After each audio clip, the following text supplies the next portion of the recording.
सभी स्नेही जनों एवं सुधी साधकों को सादर वंदे। जय श्री कृष्ण।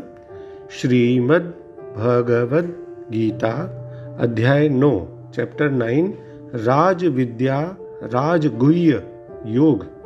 और आज का श्लोक है श्लोक संख्या 12 वर्स 12।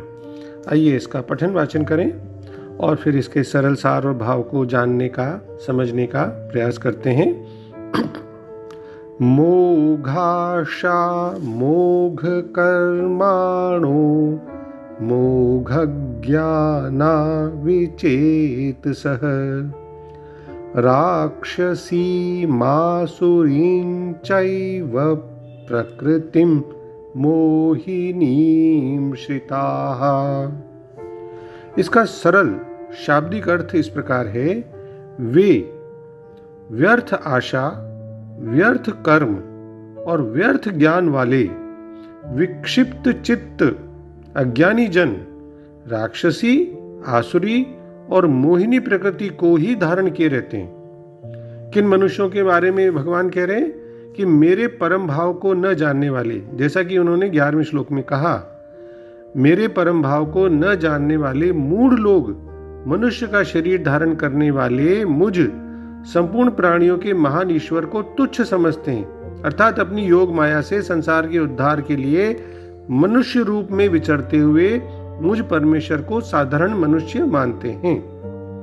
तो भगवान उनके लिए श्लोक में आगे कहते हैं, यानी those bewildered persons with vain hopes, futile actions and fruitless knowledge have embraced a friendish, demonical and delusive nature। इस श्लोक में हम राक्षसी और आसुरी प्रकृति वालों के लक्षण देखते हैं। सबसे पहले हम पदच्छेद के माध्यम से संस्कृत शब्दों का हिंदी अर्थ देख लें। मोघाशाहा यानी बेकार की आशा, व्यर्थ आशा, निरर्थक आशा। मोघ कर्माणः व्यर्थ कर्म और मोघ ज्ञानाहा व्यर्थ ज्ञान वाले। विचेतसः यानी विक्षिप्त चित्त अज्ञानी जन। राक्षसीम यानी राक्षसी, आसुरीम यानी आसुरी और मोहिनीम च मतलब और मोहिनीम यानी मोहिनी प्रकृतिम प्रकृति को एव ही श्रिताहा यानी धारण किए रहते हैं। श्रीमद् भगवद गीता के ही 16वें अध्याय दैवासुर संपद विभाग योग, इस अध्याय में आसुरी संपदा वाले व्यक्तियों का जो चित्रण है वो विस्तार पूर्वक भगवान करते हैं। तो जैसा कि आदि शंकराचार्य जी इस श्लोक की व्याख्या में लिखते हैं, क्योंकि वे मोघाशा यानी जिनकी आशाएं कामनाएं वो व्यर्थ हों, निरर्थक हों, बेकार हों, ऐसे व्यर्थ कामना करने वाले, और मोघ कर्मा यानी बेकार के कर्म करने वाले होते हैं, व्यर्थ, क्योंकि उनके द्वारा जो कुछ भी कर्म किए जाते हैं, भले वो शुभ कर्म हो, अग्निहोत्र आदि कर्म किए जाते हैं, वे सब अपने भगवान का अनादर करने के कारण निष्फल हो जाते हैं, इसलिए वे मोघ कर्मा होते हैं। इसके अलावा वे मोघ ज्ञानी भी होते हैं, यानी निष्फल ज्ञान वाले होते हैं, अर्थात उनका ज्ञान भी निष्फल ही होता है। फिर आगे कहते हैं कि वे विचेता होते हैं, विचेता अर्थात विवेकहीन भी होते हैं। और फिर वे मोह उत्पन्न करने वाली राक्षसी और आसुरी प्रकृति का यानी राक्षसों के और असुरों के स्वभाव का आश्रय करने वाले हो जाते हैं। यानी इस तरह के लोग बाग बस ये है कि खाओ पियो मौज करो, तोड़ो फोड़ो, हुड़दंग मचाओ, दूसरों को परेशान करो, उन्हें बस अपने आनंद से मतलब होता है, दूसरा कितना भी दुख पाए। इसलिए भगवान कहते हैं कि वृथा आशा, वृथा कर्म और वृथा ज्ञान वाले ऐसे अविचारी जन राक्षसों के और असुरों के मोहित करने वाले स्वभाव को धारण किए रहते हैं। दूसरे शब्दों में इसका भाव हम इस प्रकार समझ सकते हैं कि जो भी लोग भगवान का उपहास करते हैं, नहीं मानते, हंसते हैं, उन्हें आसुरी या नास्तिक समझना चाहिए। जैसा कि 7वें अध्याय में बताया जा चुका है, ऐसे आसुरी दुष्ट कभी भी भगवान की शरण में नहीं जाते।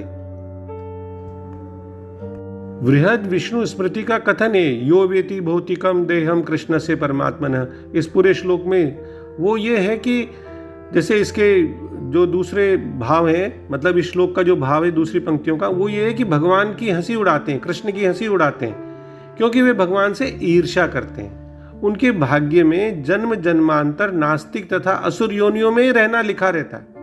उनका वास्तविक ज्ञान सदैव के लिए भ्रम में रहेगा और धीरे धीरे वे सृष्टि के गहनतम अंधकार में गिरते जाएंगे। तो इसलिए पहली बात तो भगवान ने बताई कि वे मोघाशाहा होते हैं, यानी जो लोग भगवान से विमुख होते हैं वो क्या चाहते हैं? सांसारिक भोग चाहते हैं, ज्यादा से ज्यादा वो स्वर्ग चाहते हैं, लेकिन उनकी सब कामनाएं व्यर्थ होती हैं। क्यों? क्योंकि नाशवान और परिवर्तनशील वस्तु की आप कामना करोगे तो पूरी हो जाएगी, ये कोई नियम ही नहीं है कि भाई हो ही जाए पूरी। हो भी जाएगी तो फिर टिकेगी नहीं, फल देकर नष्ट हो जाएगी, वो तो विनाशी फल होगा उसका। तो जब तक परमात्मा की प्राप्ति नहीं होती ना, तब तक तो आप कितनी ही सांसारिक वस्तुओं की इच्छाएं कर लो, उनका फल भी मिल जाए तो वो सब व्यर्थ ही रहेगा, जैसा कि हम देख चुके हैं 7वें अध्याय के 23वें श्लोक में। फिर भगवान कहते हैं मोघ कर्माणः, यानी भगवान से विमुख हुए मनुष्य तो कितने भी शास्त्र विहित भी शुभ कर्म भी कर लें, पर अंत में वे सब व्यर्थ हो जाएंगे। क्योंकि जो कर्म केवल भगवान के अर्पण किए जाते हैं ना, वे निष्फल नहीं होते, यानी नाशवान फल देने वाले नहीं होते, वो तो सत्फल देने वाले होते हैं। 17वें अध्याय के 27वें श्लोक में आया है, कर्म चैव तदर्थीयम वाले श्लोक में।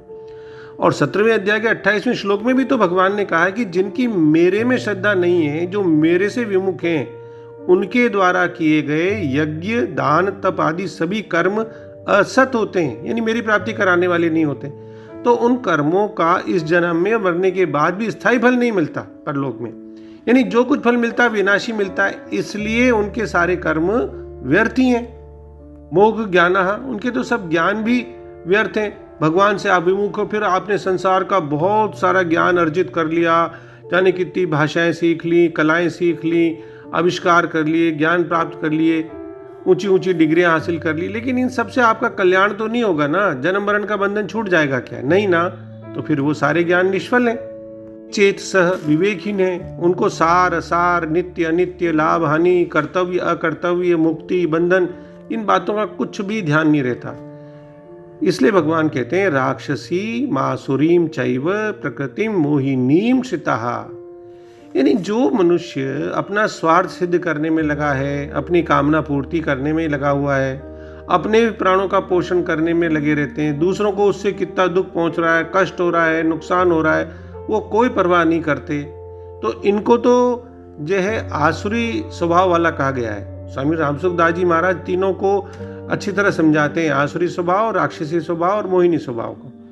और दूसरे होते हैं राक्षसी स्वभाव वाले, जिनके स्वार्थ में कामना पूर्ति में बाधा लग जाए तो गुस्सा आता है, क्रोध हो उठता है उनको बहुत बुरा, और वे अपना स्वार्थ सिद्ध करने के लिए तुरंत दूसरों का नुकसान कर देते हैं, नाश कर देते हैं। फिर उनको कोई होश नहीं रहता कि भाई कितना बड़ा नुकसान दूसरों का कर रहे हैं। वो हो गए राक्षसी स्वभाव वाले। और जिसमें अपना न तो स्वार्थ है, न परमार्थ है, न बैर है, बस बिना किसी कारण के दूसरों का नुकसान कर रहे हैं। कोई गाड़ियां खड़ी हैं किसी के घर के बाहर तो पत्थर मार के उनकी विंड स्क्रीन तोड़ दिए, कोई बैठा हुआ है पशु तो उसको लाठी मार दी, उड़ते हुए पक्षी को गोली मार दी, बेकार में लोगों को गाली दे दी।